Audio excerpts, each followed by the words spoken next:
Vamos tentar lembrar também o que é o São Paulo Futebol Clube, a grandeza desse clube. Então a gente vai colocar o nosso convidado aqui naquela berlinda, onde a gente faz o top 5 ali de vários quesitos ali.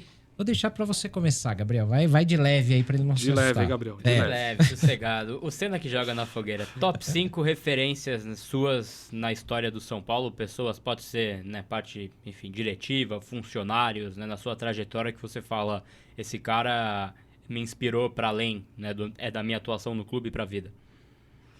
Essa é difícil, né? Obviamente, se falar do meu pai é uma coisa... seria muito parcial aqui, então acho que eu vou me ater a jogadores, né? E daí vou também, talvez, não ser a pessoa que vou deixar de cometer injustiças, mas vamos lá. Rogério, por tudo que construiu, e aqui eu não estou fazendo em ordem, tá? O Raí também,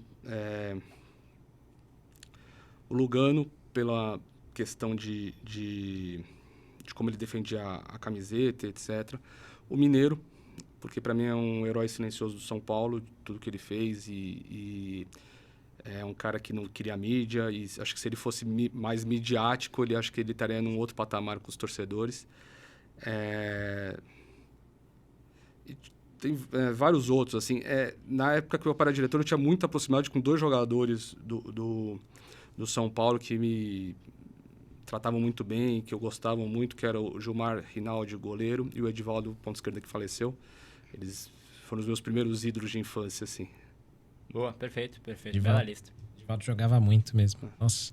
E se você fosse elencar, você conseguiu ver uma época pouco vitoriosa do São Paulo como torcedor, né? Cresceu vendo um pouquinho da era Cilinho e Telê. Se você pudesse elencar 5 jogos que você fala, pô, esses 5 jogos são os mais marcantes que eu vi na minha vida. Claro que a gente, obviamente, vai lembrar de mundiais, né? Finais, assim, mas às vezes tem alguns emblemáticos ali que não necessariamente são finais. Se você pudesse nomear 5 pra ficar ali eternamente marcado no seu nome, quais seriam? Vamos lá. Eu tô numa fase que eu sou ruim de datas, tá? A final do Mundial contra o Liverpool, né? Tava lá e, diferente de vários amigos, até quinta passada, quando fizemos 20 anos, a gente reuniu o pessoal que foi pro Japão junto e a gente se reuniu ali no Haas para comemorar. E acho que todo mundo lá que tava lá teve a impressão que o jogo demorou muito. Eu não sei porque esse dia, para mim, o jogo não demorou tanto, assim. Eu tava tão confiante do esquema que o Paulo tinha armado ali, que eu falei, não, a gente não vai tomar gol. A gente tá tranquilo ali. A gente tomou 3, mas mesmo sem VAR, Vergara, né? Acho que era o Bandeirinha, pitou direito e tal. Esse jogo não dá para não colocá-lo. O jogo contra o Rosário Central lá do Rogério, porque teve aquela virada nos pênaltis, foi uma coisa assim, de sentimento muito boa. Teve um jogo, eu não vou lembrar quando, mas acho que foi, salvo engano, a inauguração do sistema de iluminação agora do Marcelinho Paraíba. O São Paulo e Matonense? Que foi contra o Ponte Preta? Eu não lembro esse jogo, mas que a gente deu um apagão, mas depois a gente foi lá e fizemos 4 gols. Eu acho que foi esse da Matonense, Pode que tinha ser. o França ainda, que tinha uma cascata de fogos. Sim, mas é que fizemos muitos gols. Esse jogo me lembro bem desse jogo. Aí teve um jogo... acho que a final do Paulista de 89, que foi o meu... acho que o primeiro título do meu pai como diretor, então não dá pra não lembrar daquele jogo. O segundo jogo foi um 0-0, né, com o São José, que é o jogo do Bandeirão, né? É o jogo que tem o Bandeirão lá, que tem vários quadros e tal. 3, né? Teve um jogo contra o Corinthians, em 87, 2-1. Foi meu primeiro jogo que eu lembro que eu tinha 5 anos e eu tava lá e tal. E foram 4, né? Vamos pensar mais um jogo ali que... Fugir dos óbvios, né? Putz, um jogo que marcou muito, mas não de uma forma positiva, foi o jogo contra o Vélez. Putz. Esse jogo foi muito triste. eu lembro que eu saí de lá, a gente foi para uma lanchonete que eu nunca mais quis voltar, na lanchonete. E é daquelas poucas que ficam abertas de madrugada, mas eu falei, não vou voltar lá nunca mais. Eu acho que eu tive que voltar uma vez a trabalho lá, mas não vou. No lugar, em 94, 31 anos atrás. Já abandonei o lugar.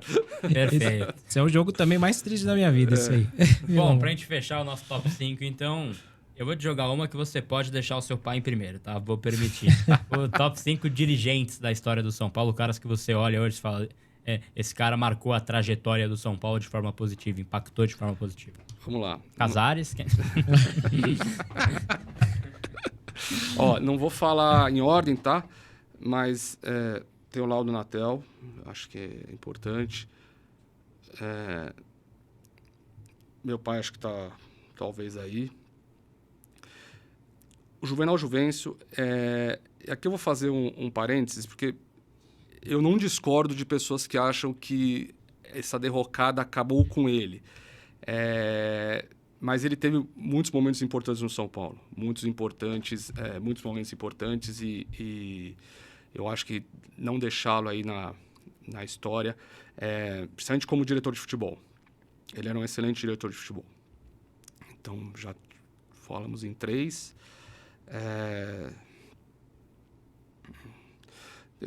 O Cícero foi importante, né? Ele começou a construção do estádio, né? E é uma coisa que fica para a história. E vamos lá. Tem vários que eu acho que são importantes, mas aí você pega...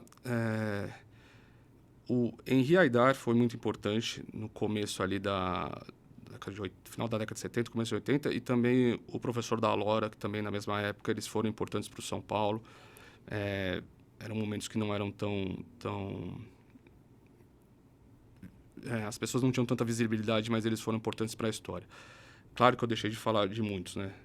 Tem vários ali, o próprio Fernando Casalderrey, que como diretor foi um dos melhores diretores da história do São Paulo de futebol, e depois ele teve o azar lá da questão dos amortecedores e teve que praticamente reconstruir o Morumbi, que são obras que não aparecem visualmente, mas que são muito importantes e era um momento que era difícil, porque todos os presidentes que foram muito vitoriosos, depois eles têm que fazer a renovação, a reconstrução do clube, porque o time não fica...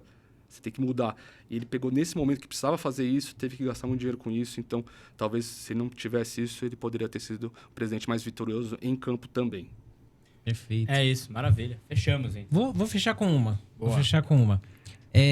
A gente sempre fala, né, pro pessoal escalar o melhor São Paulo que já viu, né? E pode ser o seu critério, pode ser jogadores que você ouviu falar, ou que você assistiu por YouTube, ou leu. Mas qual seria o seu maior São Paulo de todos os tempos, de 1 a 11? Que eu vi, tá? Tem histórias, obviamente, Federrache, Canhoteiro, mas esses eu não vi jogar, né? Que eu vi.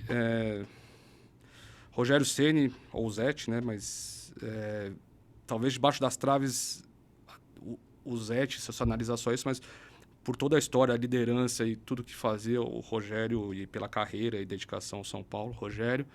A lateral direito, Cicinho. Aí eu vou com 2 zagueiros, Oscar e Dário Pereira. Lateral esquerdo, Serginho. Meio de campo, Mineiro Josué e Raí. Ataque, Miller, Careca.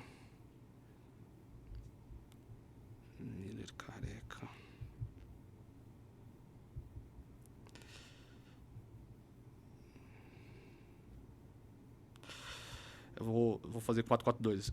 O Pita não pode ficar fora. Boa. É verdade. Jogou muito. Belíssima escalação. Bela escalação.